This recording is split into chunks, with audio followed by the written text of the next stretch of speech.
Global happenings today. We communicate. We analyze global news. The Edo State Governor, Monday Okpebholo, was the center of public commentary some few days ago, and he has decided to react to it. He dragged out Peter Obi, talked down on his person, and also warned him not to step his feet in Edo State without getting clarification from him. So many Nigerians, starting from politicians, LB lawmakers, and other individuals, dragged him. Some consider it to be a life threat, and others believe that it was a way of trampling on the fundamental right of Peter Obi, and there was need for Peter Obi to give a press conference so that Nigerian security agencies should take note of such a horrible statement. But however, he had come out to make clarification. It's not actually apology. You'll be shocked the content of what he wrote out. Now, according to the news, Governor Monday Okpebholo of Edo State has said he respects everyone, including former Anambra State Governor Peter Obi, stressing that his recent comments were misunderstood. Okpebholo, while receiving defectors to the All Progressive Congress on Friday, has warned the former Labour Party presidential candidate not to visit the state without security clearance. He particularly condemned the recent visit of Peter Obi to Benin City and asserted that it coincided with a resurgence of violence. According to him, he says that man who says he has no shishi came and dropped 15 million naira. Where did he get it from? After he left, 3 persons were killed for this reason. Obi must not come to Edo without security clearance. Those were his words. But however, his comment drew widespread condemnation from Labour Party senators, the African Democratic Congress, Obedient Movement, and many Nigerians, including VDM. In a statement on Sunday morning, Okpebholo Chief Press Secretary Fred Itwa clarified that Edo State remains a home for all Nigerians, regardless of party affiliation, faith, or creed.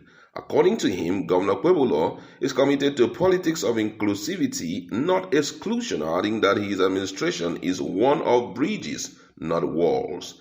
He insisted that proper protocols must be adhered to by political leaders, including Obi. Itwa pointed out that the governor's comment was not an attack, but a statement born out of official protocol, not personal bias. In his statement, and I quote, he said, "At every point in the journey of leadership, those in authority must provide not only stewardship but also clarity. The weight of governance often demands that decisions, words, and actions reflect a deep sense of responsibility, not just to one's immediate constituency but to the broader Nigerian family. This is the principle that guides Governor Monday Okpebholo's leadership." Much like the late Chukwuemeka Odumegojukwu's compelling reflection in his 1989 book, Because I Am Involved, the current realities in Edo State require a similar declaration. The governor's words and actions are not accidental. They are deeply rooted in duty, context, and commitment to Edo people. His statement, now the subject of public commentary, was made in a setting that demanded clarity of rules and respect for official order. Governor Okpebholo, a man of civility and courtesy, upholds the highest traditions of intergovernmental respect and protocol. In public events where protocol is critical, the order of recognition and speech must follow laid down standards, especially where serving officials and guests of honor are present. His clarification was a restatement of these norms that while all visitors to the state are welcome and respected, official channels and rules must be observed to maintain structures and avoid unintended misinterpretation. It is important to state that Edo remains a home for all Nigerians, regardless of party affiliation, faith, or creed. As a leader elected to serve every Edo citizen, Governor Okpebholo is committed to politics of inclusivity, not exclusion. His administration is one of bridges, not walls. Governor Okpebholo's passion for service is evident in the transformational work already underway across Edo State. In education, his three-pronged strategy, rebuilding infrastructure, recruiting teachers, and reforming pedagogy, is returning public schools to center of excellence. In agriculture, the cultivation of over 3,000 kilometers of arable lands backed by increased budgetary allocation is reviving food production and rural enterprise. Major road construction projects are reconnecting communities and easing trade and mobility. On security, the governor's support for anti-cultism and anti-kidnapping legislation alongside thousands of operational vehicles for security agencies shows his seriousness in keeping Edo safe. These are not the pursuits of a distracted leader. They are the footprint of a man focused on development, driven by duty because he is involved.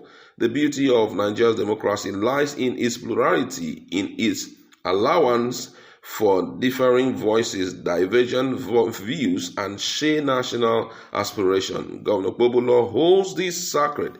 He respects every political leader, including Mr. Peter Obi, and recognizes the role they played in deepening Nigerian democratic space, but proper protocol must be adhered to by political leaders, including Obi. Where misunderstanding arises, it is the responsibility of leaders to clarify, not to condemn, and that is what this movement calls for: clarity. The governor's coming was not an attack. It was a statement born out of official protocol, not personal bias. Edo is at a defining moment. The mandate given to Governor Okpebholo is not just to build infrastructure, but to rebuild trust. As one who listens, learns, and leads, he remains open to every Nigerian willing to see Edo thrive. The inherited issues we face as a state, from youth unemployment to security and education, demands collaboration, not confrontation.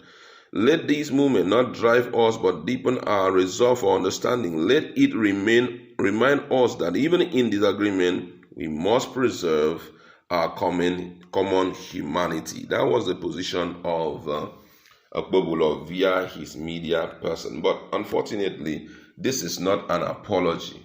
Now, first thing first, when we look at what he said during that defection ceremony, he didn't even mention Obi. It was a disdainful way of reaching out to Obi.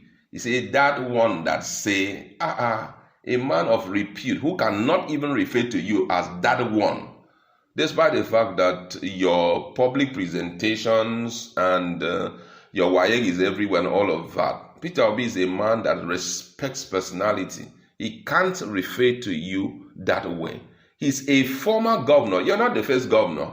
You understand?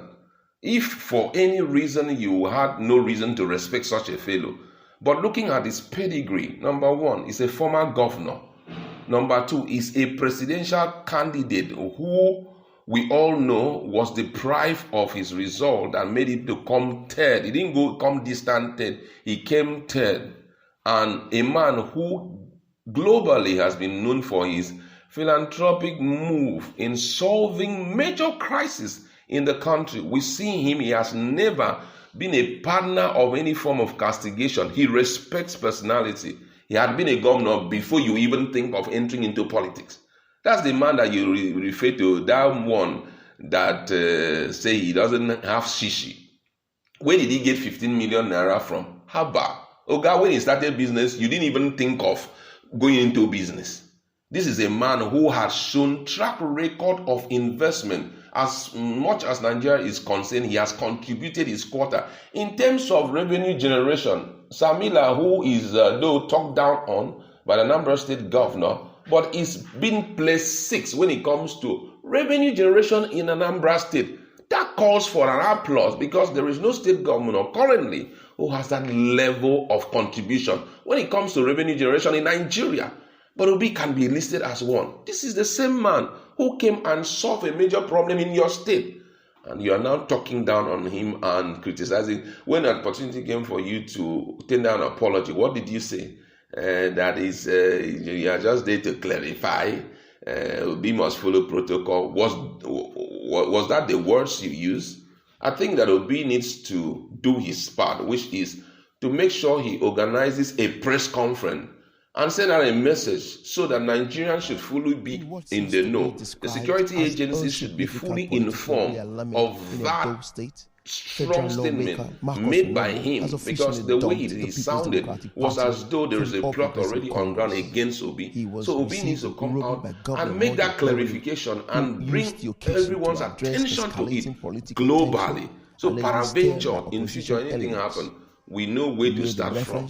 This is, I think, the right thing to do at a time like this, because nobody can tell what the future looks like. But we've got to be careful. Unfortunately, politics has turned out to be something that is unstable. A man of charity comes to your place to show his charitable character, and what you offer him was